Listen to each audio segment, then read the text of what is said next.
This is Meredith for Real, the Curious Introvert, and I'm Meredith. Here, we explore the taboo, less obvious, and paradoxical aspects of society. I bring you the most qualified person to explore the topics that people think about but don't ask about, not out loud at least. The results give you the nuanced answers you crave, not just the Google results making headlines. My mission, and yours if you choose to accept it, is to make a more curious future for everyone. Each episode is different, so bring your ADD and your earbuds and have a look around. This week explores a topic that we have all griped about, expressed concern about, or at least scratched our heads over, and that's homelessness and drug use in California. How did we get here? How do we solve it? Can it be solved? There's so many questions. And my guest answers all of them as he weaves his own story of homelessness and addiction throughout. You'll hear why the rapport-building approach hasn't worked so far, how fentanyl and tranq have changed the game. And if you've never heard of the drug tranq, by the way, I hadn't either. So, that's a new nightmare unlocked. He shares the difference between sobriety and recovery, what's actually working in Portugal, and the literal steps he believes need to be taken to make a sustainable turnaround. If you end up liking this episode, you'll also like the one I did with a man who lived underground in the Las Vegas tunnels before getting clean. That is episode 138. All right, friends, keep it curious. Homelessness and drug addiction are problems in every U.S. city, but San Francisco, California could be considered its epicenter.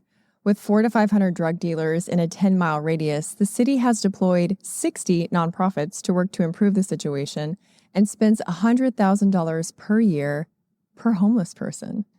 How did this happen? My next guest is one man who's going to share how it happened to him.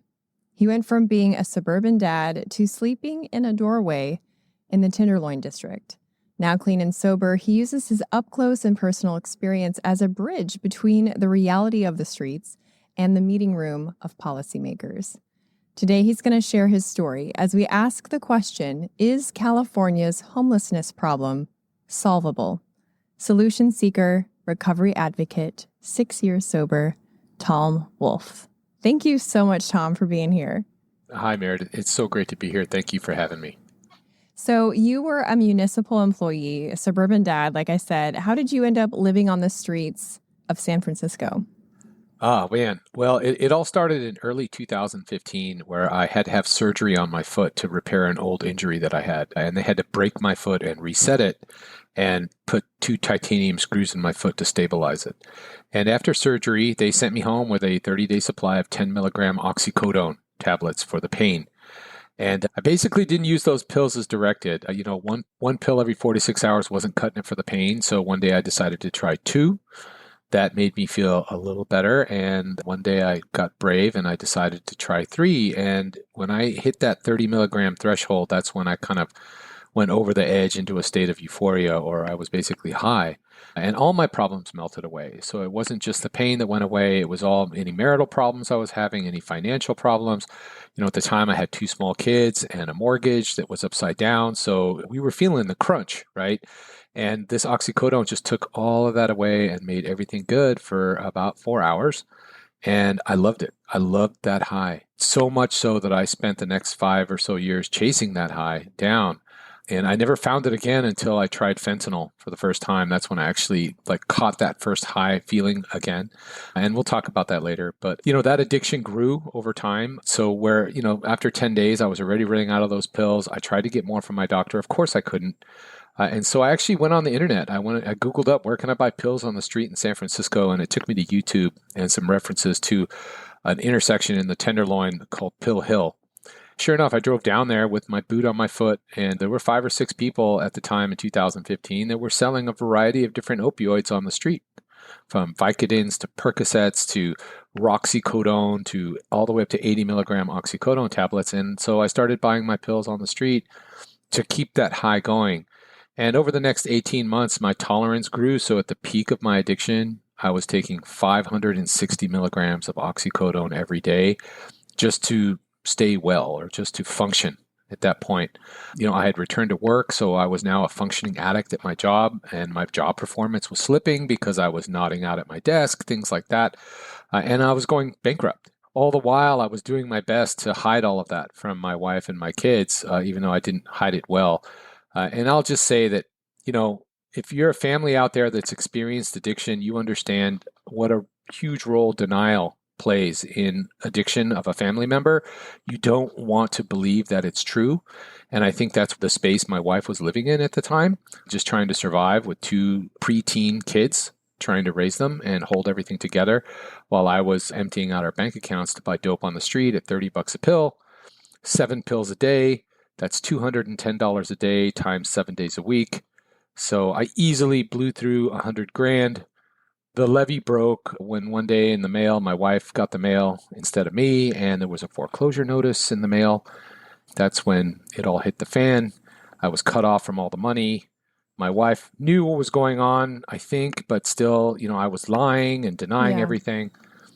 And that's when I made the fateful decision to switch to heroin because I could just walk down one block from that intersection in the Tenderloin and buy heroin on the street from the organized drug dealers that are operating out here. And I bought 3 dimes of heroin for $30. And I'm a diabetic, so I have needles at home. So I went back onto YouTube and I pulled up one of those harm reduction videos and I learned how to inject drugs into my arm. And I became an intravenous drug user at that point. And that's when everything completely fell apart. I stopped going to work. I lost my job. And basically, for lack of a better term, I was just a full-blown drug addict at that point that was prioritizing the drugs and my addiction over everything else, including my own kids.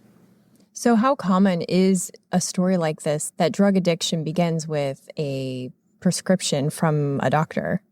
Well, it's extremely common. And in fact, it's what laid the foundation for the current drug crisis that you see today. The whole OxyContin crisis of the 90s and 2000s that started off in Appalachia and the Rust Belt in the United States and kind of spread across the United States, where doctors were overprescribing, where Big Pharma was downplaying the addictive effects of OxyContin to doctors and the FDA, and they all believed it. And at one point on the FDA's own website, they actually talked about how OxyContin was not addictive or not very addictive. Non-habit forming is the term that they actually used. And that led to at least 20 million people in the United States getting addicted to OxyContin in the 90s and 2000. It led to pain clinics, which were very prevalent in places like Florida, where you could just go in and say, oh, I hurt my back. And then they would write you a prescription for like 80 OxyContin pills. And then you were off to the races. And that has kind of spilled over into this next generation now with illicit drugs because, of course, the government is about 10 years behind where they should be in responding to this drug crisis and restricted the prescription of opioids and oxycodone and OxyContin. And so people obviously were still addicted, and now their kids were addicted, and they turned to the street. And the cartels figured out how to make synthetic fentanyl, and here we are today. Wow. Purdue was one of the main producers of Oxy. Do you feel like retribution has been paid? Absolutely not. I mean, come on. They made billions upon billions of dollars off the back of the sick and addicted in the United States, and innocent people ruined a bunch of careers of doctors who maybe meant well, but they themselves got addicted sometimes. And, there's been settlements that they've made that have been thrown out and more settlements that have been thrown out at the court level. And honestly, I think the Sacklers deserve to be in prison. All of them, the entire family. I think every penny that they have of assets should be seized and used to fund drug treatment across the country, and not like everybody gets a check for $12 like a class action lawsuit, but actually money put towards opening treatment beds across the United States so we can start working towards getting people healthy again in this country. And I'll just add that right now in the United States, there are over 40 million people. So we're talking about 10% of the entire population of the United States is struggling with a drug addiction right now. Jeez, I did not know that stat. Are we at risk for a repeat with any other pharmaceuticals? Well, it's hard to say.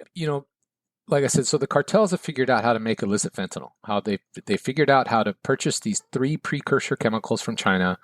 They put them together, mix them together in these clandestine labs in Mexico, and voila, you have fentanyl, or a version of fentanyl that they've been able to mass produce and smuggle into the United States by the metric ton Okay, so last year, Border Control estimates 20 metric tons of illicit fentanyl was smuggled into the United States. So yeah, we are in danger because you can mix that drug with a bunch of different things. And you're seeing it in places like Philadelphia, where now you hear about this drug called Trank, which is a xylazine, which is a horse tranquilizer not meant for human consumption, being mixed into the fentanyl because it enhances the effects of the fentanyl. But the side effects of it, because it's not meant for human consumption, is that you're seeing people's flesh rot right off of their bodies. You're seeing necrosis actually Oh occurring my God. amongst users. And so you're seeing all these different variations start to come out that are just, adding to the overdose deaths and adding to the suffering and making it harder and harder and harder for us to get people off the street, off the drugs, and into recovery. That is intense. You mentioned the role of the cartel. You yourself ended up working for the cartel at one point. Tell me how that happened. Well, indirectly. Okay, so I was a homeless drug addict on the street. And so what would happen is that you have these organized drug dealers in San Francisco. They're all from Honduras. That's a fact. It's not a racist thing to say that. It's well documented that we have anywhere between 500 and 1,000 organized drug dealers operating in San Francisco. And the cartels have figured out some type of pipeline from Honduras to bring these young men and women up here to sell illicit fentanyl on our streets. And they don't just sell fentanyl. They sell meth and crack cocaine and powder cocaine. They're drug dealers. And one of the common things that they do is they use people that are homeless on the street, addicted to drugs, as decoys. So they would, for example, have me hold their stash of drugs, and they would pay me with heroin or crack cocaine to hold their stash of drugs so that if they got busted on the street corner, they only had a very small amount of drugs in their possession, but I was holding like 2 ounces, right? And the cops are going to just look at me and be like, oh, he's just a homeless guy. We're just going to leave him alone. And that actually is something that's very common on the street. It's a form of exploitation because, hey, I was a drug addict. I was pretty much willing to do anything, including stealing, to get those drugs. So this guy's handing me a dime of heroin and say, hey, just put this in your pocket. I absolutely went for it, right? And that worked out for about 3 months until one day the police decided to do a sting operation on the block that I was on. And that day I happened to be holding for 6 different drug dealers at the same time. So I had about 4.5 ounces of drugs on me. It's interesting. The cops weren't looking for the dealers. They were looking for the guy with the drugs. So I took off running around the corner, tried to jump on the bus. It was coming down the street, and I turned around and an unmarked police car came up and they busted me with all these drugs on me. And if you've ever watched The Wire, you're thinking, oh man, that's it. I'm going to go to prison. I got booked into jail. I spent 16 hours in jail. And then they released me back to the streets on my own recognizance with no bail. So they just let me go, basically. Hold on. Yeah, that's confusing. So, because you're right. A normal person would think like, okay, jail time, here we go. But you didn't even have to pay anything? They just let you out? They just let me out. Yeah. So this is, criminal justice reform in a nutshell, right? Of what we're witnessing here, where it's like, they recognize, okay, he's not the drug dealer. He's obviously a drug user, despite the fact that I had 4.5 ounces of heroin on me. And I got charged with felonies, for holding all those drugs. I had a bunch of misdemeanors too. But, with the current reform-minded outlook around criminal justice and public safety in California and really across the United States and most places, they didn't feel like I was a threat. So they let me go with no bail. And of course, I just returned right to the street, right back into homelessness. And I went right back to the block. I showed the dealers the jail wristband that they gave me as kind of like my badge of proof, showing that, yes, I didn't take off with your drugs. I actually got busted by the police. And it's interesting. The dealers all kind of just shrugged and they were like, yeah, we understand. It's like part of their overhead. They understand that this happens from time to time. And I didn't get hacked up with a machete or anything like that. They knew that I went to jail, and the whole deal was that if I was going to hold these drugs and get paid in drugs, if I got busted, I had to take the fall because I had all the drugs. So now if I snitched on them, I would have been hacked up with a machete or killed. So you can't do that. And that's the deal that you make out there on the street. And those are the kinds of impossible deals that you will make as someone struggling with addiction when you're homeless on the street. You do things in your addiction that you would never normally do had you been sober or not addicted to drugs. And I could say the same thing about my family and the things that I did to my wife and kids. Of course, I love my wife and kids. I love them with all my heart, and I'd do anything for them. But when you're addicted to drugs, addiction actually implants itself in your brain as one of your basic survival instincts, right alongside food and sex and fighting. here comes addiction too, implanting itself. And so you start prioritizing that over your own kids. So, I'm not proud of it, but I did things like drive under the influence with my kids in the car. I did things like go down to the Tenderloin and buy drugs with my kids in the car. And this is before I became homeless. And all of those things my kids remember, and it's part of their experience. It's something that we had to go through a lot of counseling to work through. But I'll say this, that recovery from addiction is the only thing that gave me an opportunity to make those things right, to make amends to my wife and kids. And so now I can honestly say, I'm 6 years clean and sober, and I reconciled with my wife and kids a couple of years ago. They were willing to forgive me, but it took a lot of work, a lot of effort, and most of all, it took me staying clean and sober. Yeah. And this, I imagine, is why you are against the live and let die kind of thinking of let's let addicts decide when they're ready to get clean. Well, look, that idea may have had some merit 10 years ago when we're talking about heroin, because when you use heroin, you can live for 30 years as a heroin addict. It's not a pretty existence, but you're alive, right? But fentanyl doesn't offer you that time. From what I've seen on the street right now, and I'm out on the street often, all the time, talking to thousands of people on the street, the average lifespan is like 2 to 3 years for people once they switch over to fentanyl. That's what it seems. Now, that's anecdotal. I don't have evidence of that, but I can tell you right now that your lifespan will be dramatically shortened with a drug that's 10 to 100 times stronger than the drug that you were using previously.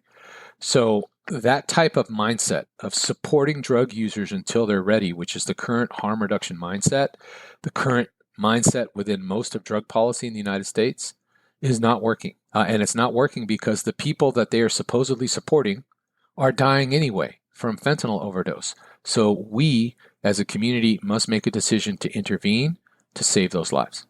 So when you were experiencing homelessness and you were sleeping in a doorway, why couldn't you get shelter?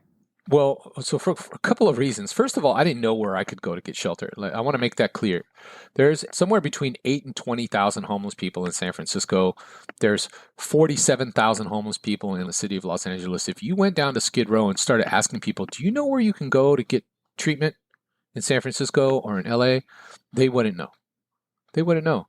They might know where there's a shelter because in LA they do have a bunch of shelters down on Skid Row, but San Francisco doesn't have that. We've got like 4 shelters in the whole city. Oh. And then on top of that, yeah. So on top of that, you're addicted to drugs. You can't use drugs inside the shelter, so that's an immediate barrier right there. There's rules inside shelters, like you can only bring a limited amount of stuff with you and you have to be in by 10 p.m., things like that you don't want to have to follow. So yeah, when street outreach groups like street crisis response teams go out to the street and do outreach to homeless people, right now the data that's coming back in San Francisco is like 90% of the time they leave them in the same spot that they found them. And that's because they're coming at them with this approach of, well, we're going to build rapport over time. So maybe after 8 or 9 visits to you, you're going to decide that you want to accept services. Well, the problem with that, there's 2 problems with that. One, person's using fentanyl every 90 minutes. Okay. Every 90 every time minutes? they use fentanyl, they're playing with their life.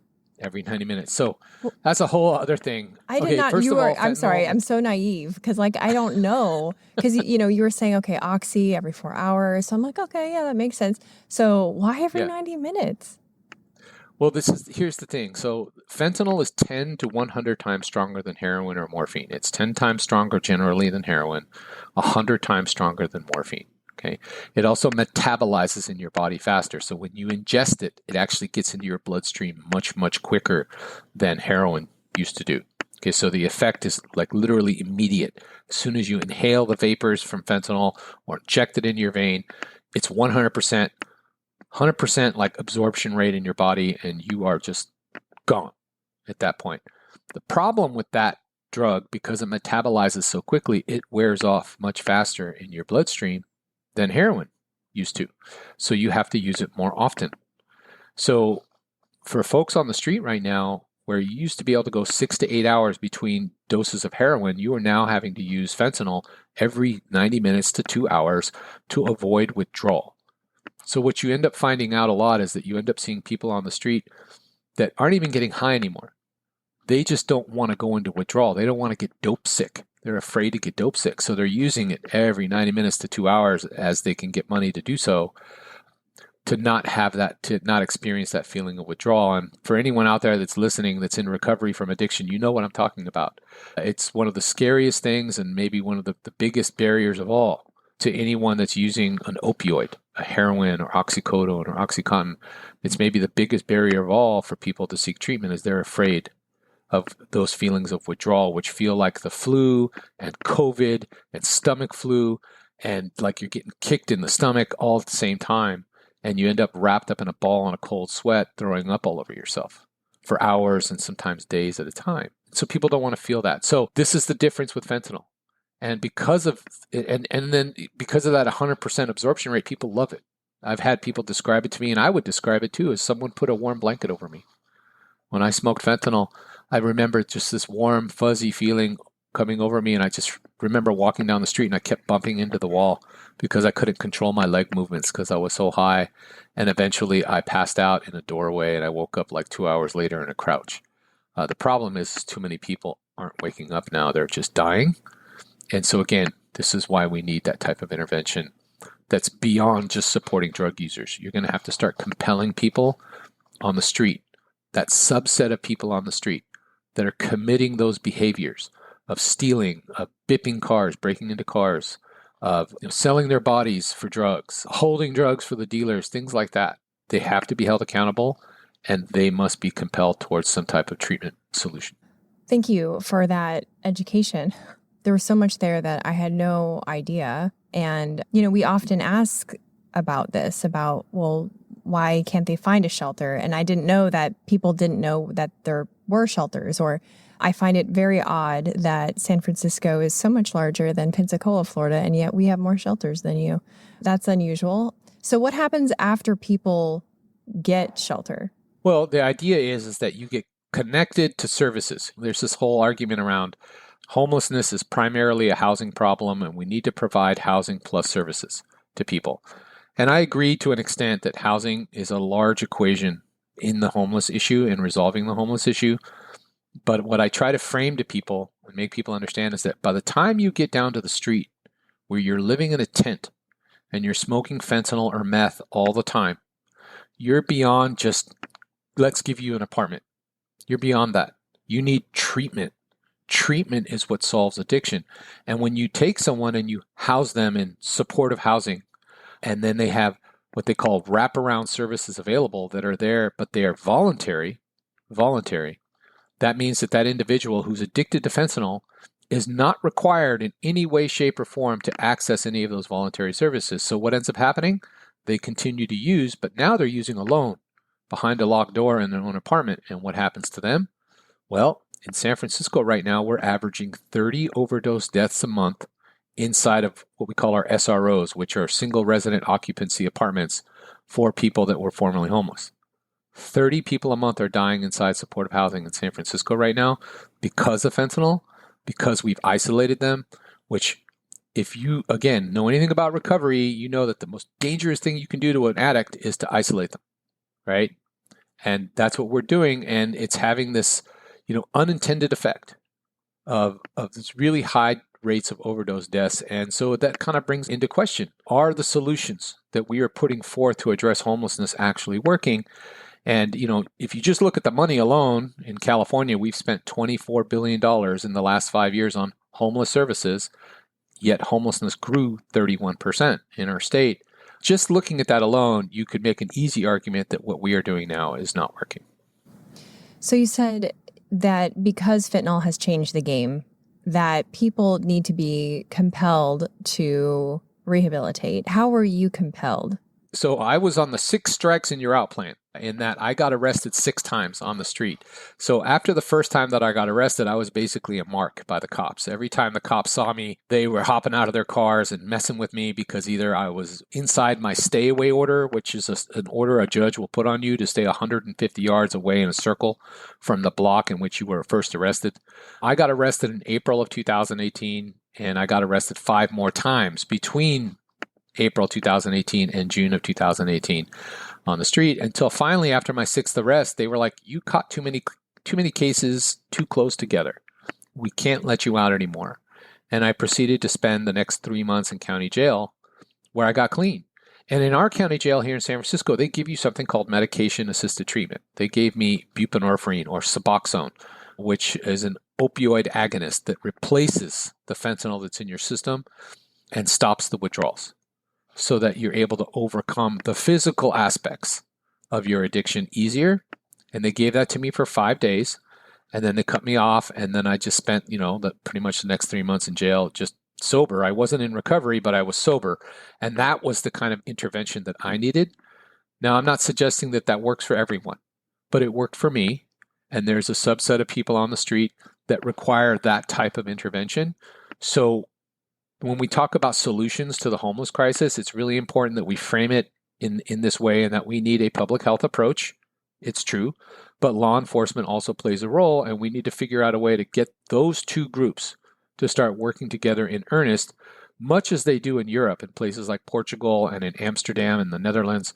They found a way for public health and the police to partner together, and it's been very, very effective in their approach. I definitely want to talk more about that in a minute, but you said something that I need clarity on. You said I was sober but not in recovery. What's the difference? Oh, gosh, the difference is everything. So learning how to live in recovery isn't just like going through the 12 steps of AA. It's actually learning a whole new way to live your life. You literally have to flip the script on your life and start realizing the importance of gratitude and being grateful for the things that you have as opposed to the things that you don't have. And really kind of taking that to heart. For a lot of people, that means finding faith. For me, that meant finding faith.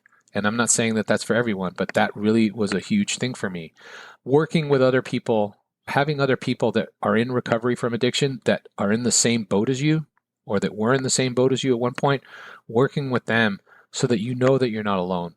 Learning the lessons from them, from their experience, to help you kind of learn how to live again. So it's really more like I could be sober all day long, but if I don't have these tools that I learned in recovery of how to live my life differently by a different set of values than what I was living it before, I wouldn't be where I am today. And that's the big difference between just stopping drugs and actually learning how to live a life in recovery, which it's not just me, it's my whole family. My wife and my kids have embraced those same principles that I came home with.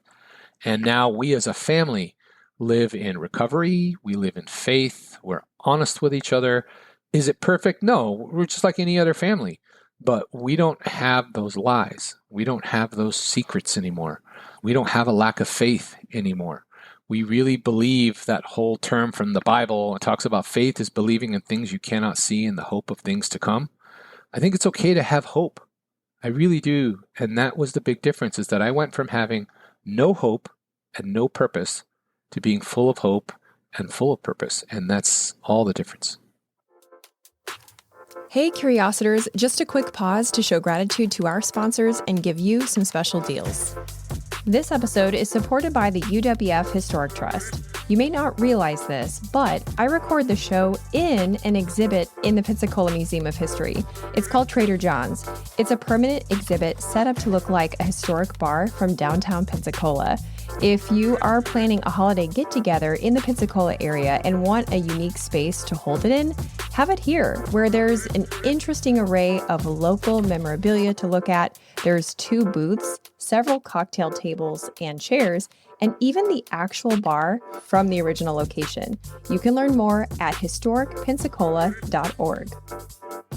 If you like this show, which I'm assuming you do because we're here, I can tell you with confidence that you'll also love The Jordan Harbinger Show. He weaves thoughtful questions in as his guests share seriously incredible stories. I just listened to episode 1018, where guest Phil Elmwood talks about his career as a PR operative for a laundry list of shady government figures. I also really love episode 784 with Rami Romani, who shares incredible stories of ancient and modern day Egypt, including this crazy escape story with him and his wife and the truth about ancient Egyptian curses. If you're interested in hearing from everyone from athletes to hostage negotiators, you'll want to subscribe. You can't go wrong with adding the Jordan Harbinger Show to your rotation. It's incredibly interesting. There's never a dull show. Search for the Jordan Harbinger Show, that's H-A-R-B as in boy, I-N as in Nancy, G-E-R, on Apple Podcasts, Spotify, or wherever you listen to podcasts. This episode is also brought to you by Insect Pest Control. I love that Insect not only cares about happy customers, but they also care about the community. They founded the TREAD Mosquito Program. TREAD stands for Tire Removal Education, Alteration, and Disposal.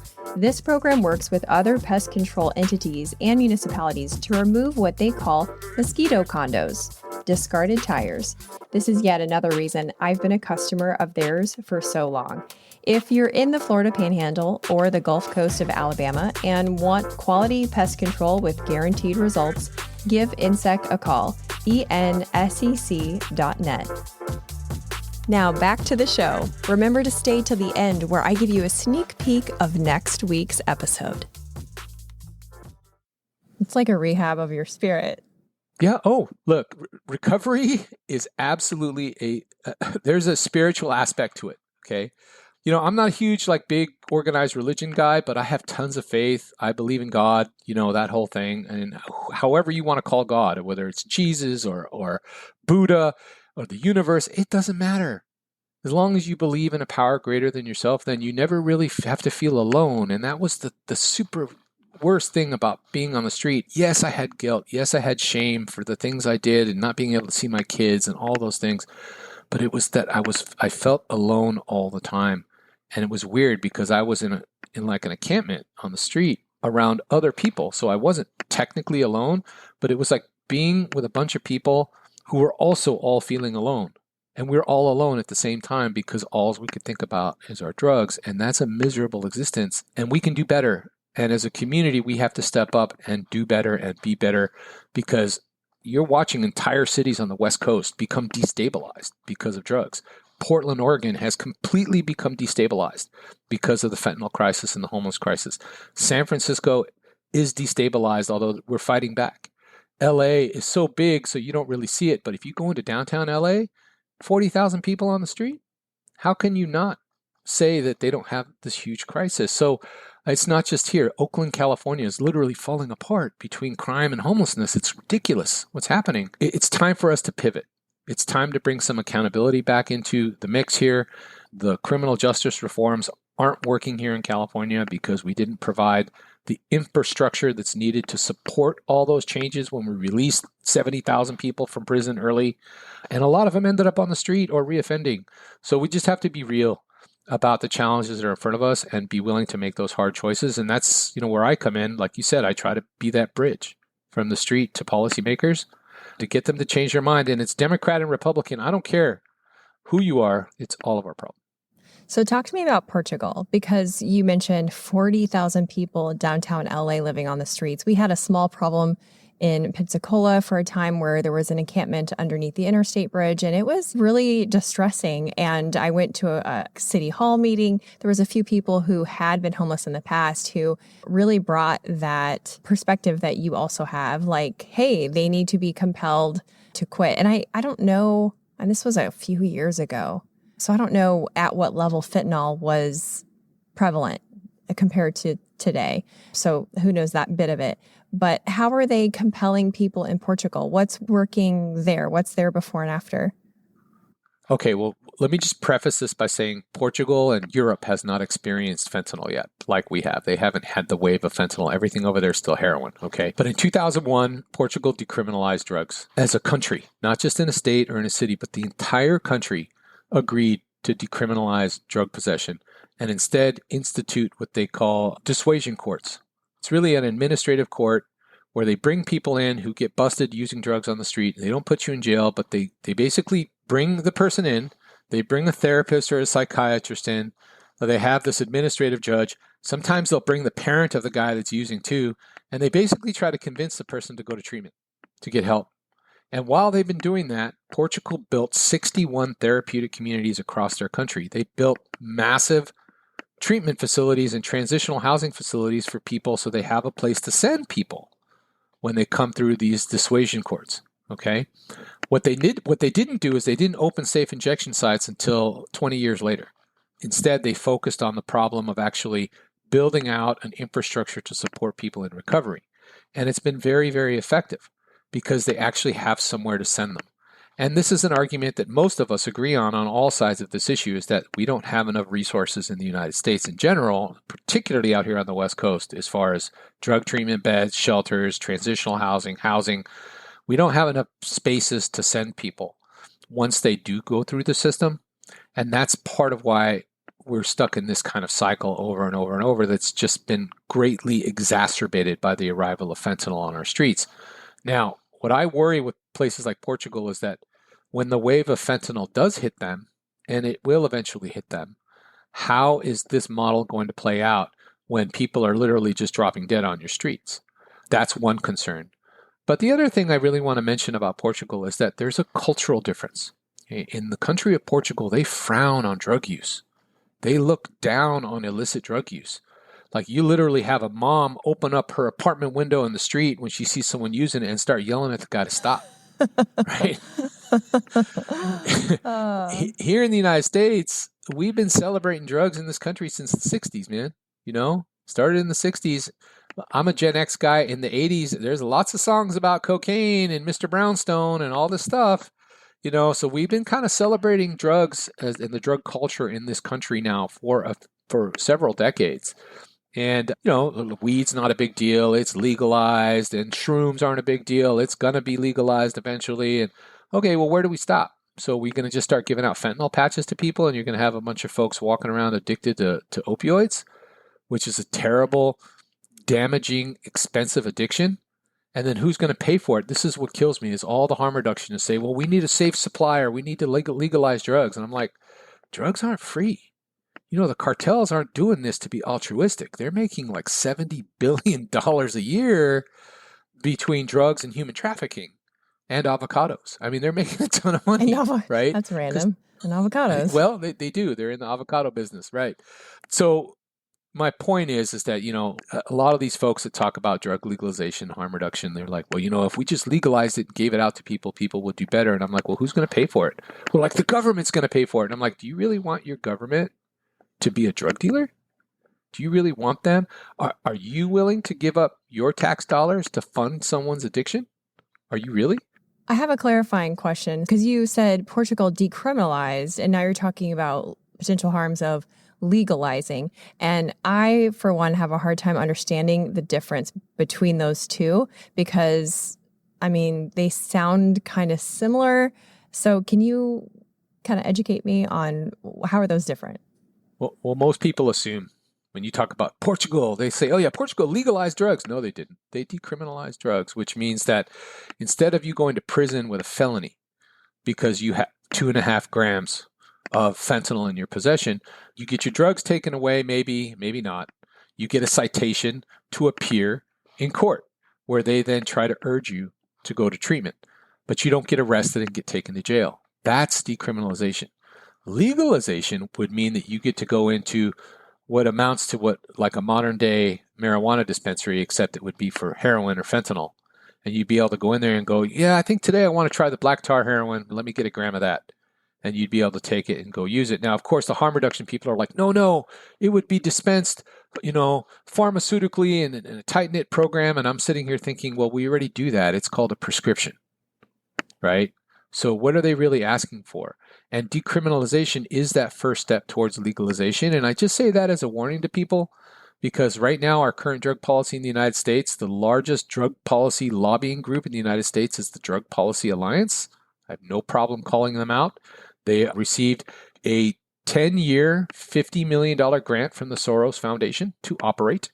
And I say that again, I'm a Democrat from San Francisco. Push for decriminalization, an end to the war on drugs, and eventually want drug legalization. And they are the biggest lobbyist in Washington, D.C. around drug policy. And so people like myself and others have finally gotten together, and we've coalesced, and we're pushing back on that with our own group that's trying to take a more pragmatic, kind of middle of the road approach that focuses on recovery from addiction, not giving people more drugs. I have another follow-up question. So thank you in advance for all of your patience with my what probably seem like overly simplistic, clarifying questions, but hopefully someone out there, it's helping them also. Because we started this conversation with you talking about how your very own addiction began through prescription.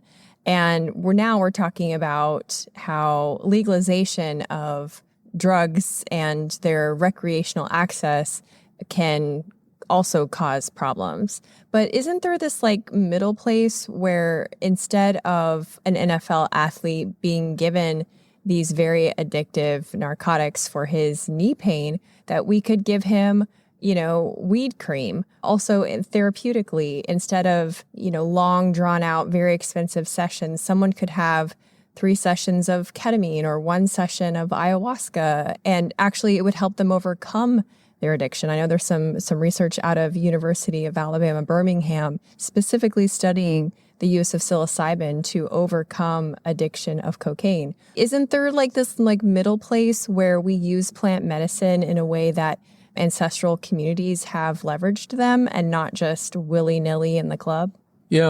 Probably. I've heard conflicting studies on both sides of that. For me, like the ship has sailed on marijuana for a lot of people. I mean, California it has anyway. It's legal here, And I understand if you're going to use it in that way, the way you described, to help overcome like a football injury or something like that, I think that that's great. I think the issues that we're running into now are the lack of regulation around some of these things. So if we're going to decriminalize or legalize psilocybin and weed and all that, I think it's reasonable to have some regulations around it. I mean, even alcohol has regulations around it, right? You get pulled over or you're drinking and driving, you take a breathalyzer and it's 0.08 and you're done, right? Well, there's no way to do that for weed. I mean, I don't know how many times I've stopped at the gas station to gas up and the dude next to me comes out and his car is reeking of marijuana. So now I know that guy's driving under the influence, but nothing's going to happen to him because if he gets pulled over, there's really no way for us to tell, right? If he's under the influence or not, right? There's no instant breathalyzer test that you can take or anything like that. So I'm not opposed to exploring different ways that you can use some of these plant-based items to help people manage their pain. What I'm concerned about is the one plant-based one that's truly addictive, which is opium. Okay, that's the one that's really destroying our communities. And meth, which is a chemical that's not even plant-based. And we've now departed from opium and we're using chemicals to make fentanyl that's 10 times stronger, or carfentanil, which is 100 times stronger. So now we've moved into this chemical world. And I don't know, we could introduce these plant-based substances to help people, but for too many that are already addicted to that substance, it's such a long road back to even that we need to just start by stabilizing people, getting them off of that drug. And if that means using these other drugs to help with that, then so be it. Because to me, any of those things is better than being a fentanyl addict. Fentanyl, like literally, is like the lowest common denominator in addiction now. Like if you're a fentanyl addict, you cannot function. Cannot go to work. You can't hold on a job. You can't support your family. Like you can't do any of those things. And so I think we just need to understand this particular drug has changed the game, and we need to pivot our approach to actually meet the actual change that has occurred as a result. So how do we make that pivot in dumpster fires like San Francisco? Because you gave us this beautiful picture of Portugal, right? Where it's like, okay, step 1, decriminalization, step 2, step 3. And that's really cool. But I mean, San Fran, LA, like fan shit, it's already mixed together. So if you were in charge, what would be your first step towards compelling people who are living in encampments and getting high every 90 minutes to become clean and sober? Well, look, you're going to have to start forcing some people to go into treatment that are on the street. You just have to. That means you're going to have to invest deeply in creating a lot of treatment spaces really fast, and you're going to have to invest deeply in creating a lot of shelter space really fast. If I were the governor of California, I would declare a state of emergency on homelessness in the state today.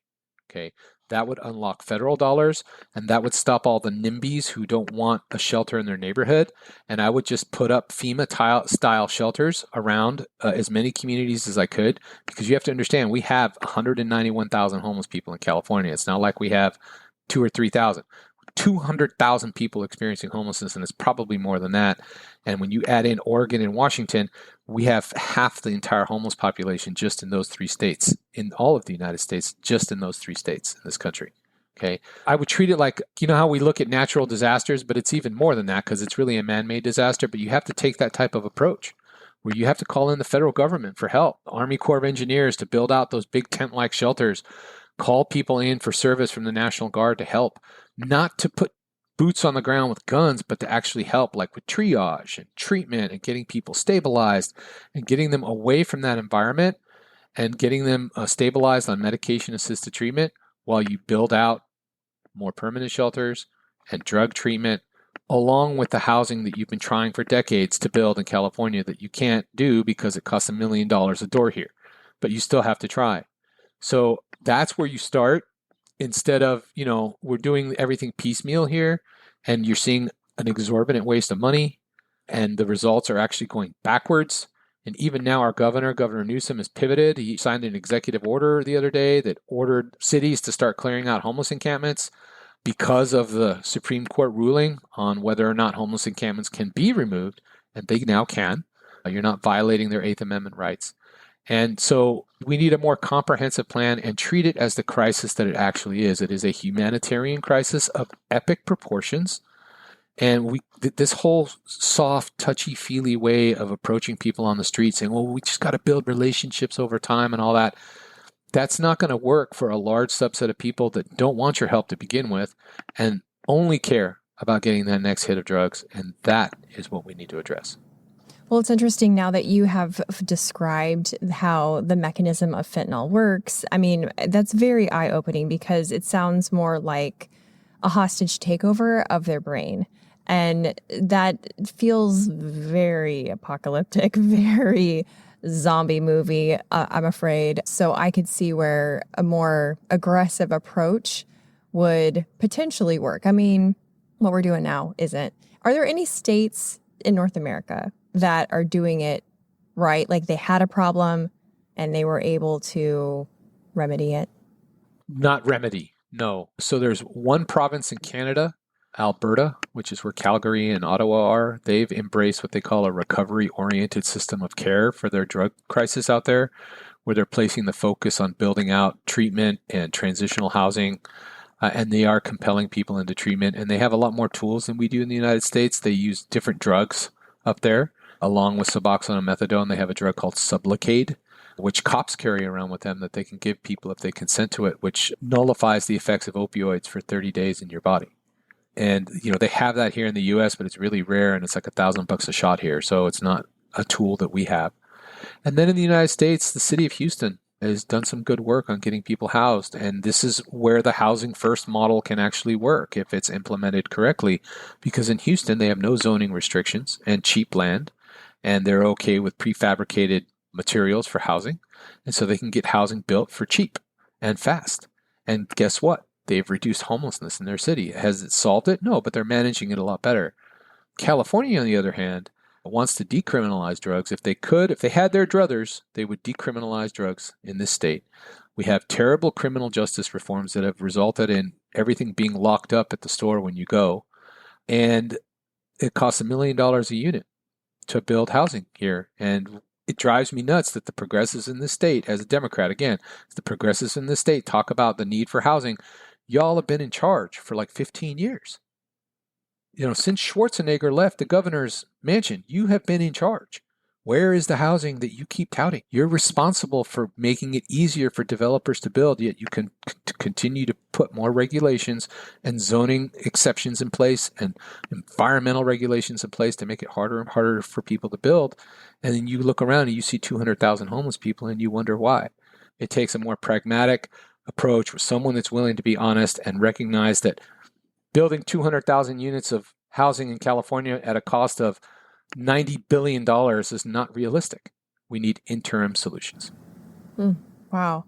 Well, I really am cheering you on. I really do hope that San Francisco is something that 10 years from now, there's documentaries, plural, being made about how they turned it around and that they are pimping you out to other cities to go do talks and and be a consultant. Because, it's not just about we don't want to see it. I think if we really looked inside ourselves, we are bothered by homelessness because it's another person experiencing something terrible. And it's not just them. It's their mom, their brother, it's their sister, it's their dad, it's their child. For every person I see on the street, I will often think like, God, I wonder how many family members that person has that are also in this city and what that has done to that family. And can it be fixed? So I'm glad that this was an honest discussion, A, and B, as you pointed out, a hopeful discussion because you pointed out the need for hope. So thank you again. Please tell people where they can stay in touch with what you are doing with your nonprofit and how they can read more about that. Great. Well, so my biggest platform is on X or Twitter. You can find me. My handle is TWolf Recovery. So I encourage you to look at my page and give me a follow if you can. And then I also have my own nonprofit. It's called the Pacific Alliance for Prevention and Recovery. It's associated with a larger foundation called the Foundation for Drug Policy Solutions. Their website is gooddrugpolicy.org. I suggest you go take a look. You'll see a bunch of pragmatic folks, including Dr. Kevin Sabet, Patrick Kennedy, General Barry McCaffrey, that are all a part of this organization. We're trying to bring a more balanced approach that's focused on recovery to America as a solution to its drug crisis. Thank you again, Tom. I really appreciate your time. This was great. Thank you. It's my pleasure. Thank you so much. Thanks for listening. If you liked this episode, you'll also like the one I did with a man who lived underground in the Las Vegas tunnels before getting clean. That's episode 138. Stay tuned next week to hear my final episode from my Mongolia series, where I talk with a tour guide about the growing pains of tourism in a traditional society. Until then, keep it curious.